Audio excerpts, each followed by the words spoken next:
Alright guys, day 4 of 31 Days of Horror. And day 4, again, all these are new watches.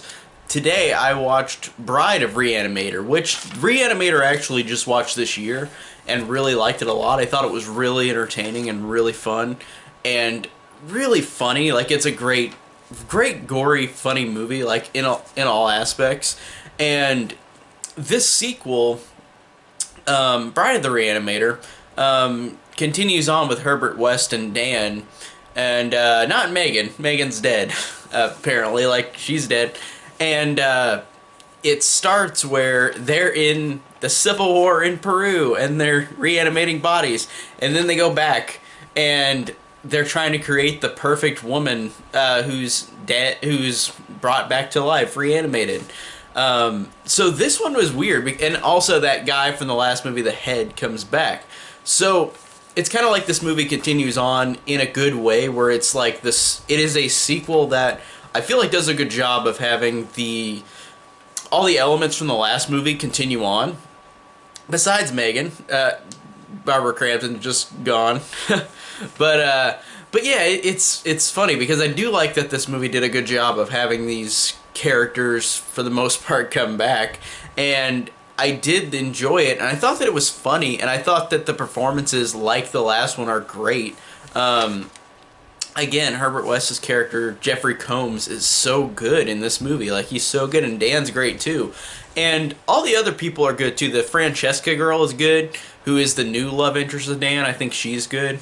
And I gotta mention the bride herself, played by Kathleen Kinmont. If you know who she is, she's from Halloween 4.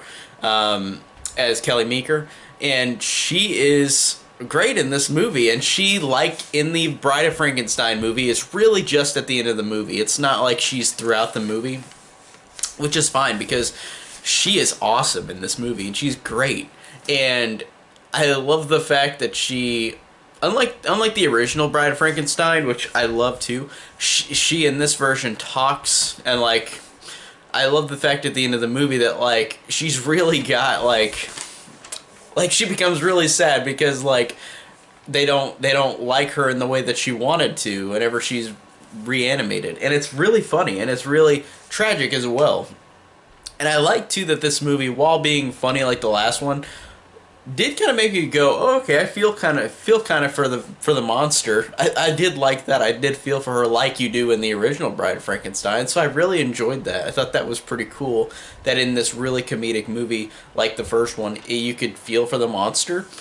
So I appreciated that as well. And again, the gore in this is awesome. It's really good. But the movie overall for me, like, it is a good sequel. It is good. I do like it a lot, but it's not as good as the first one.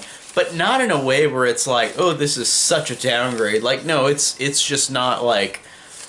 The first one was just an original, like... Even though it was based on a book, it was like an original idea in a movie. Like, I really liked the original movie.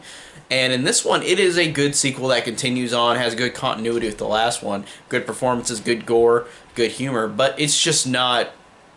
It's not the first one, and that's not a negative towards this movie. It's just not the first one.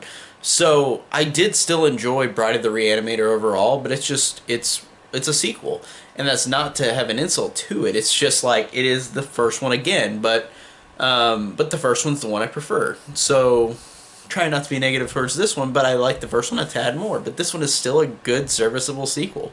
So yeah, overall I did like Bride of the Re-Animator. So tell me down below what you guys think of Bride of the Re-Animator, and thank you guys so much for watching.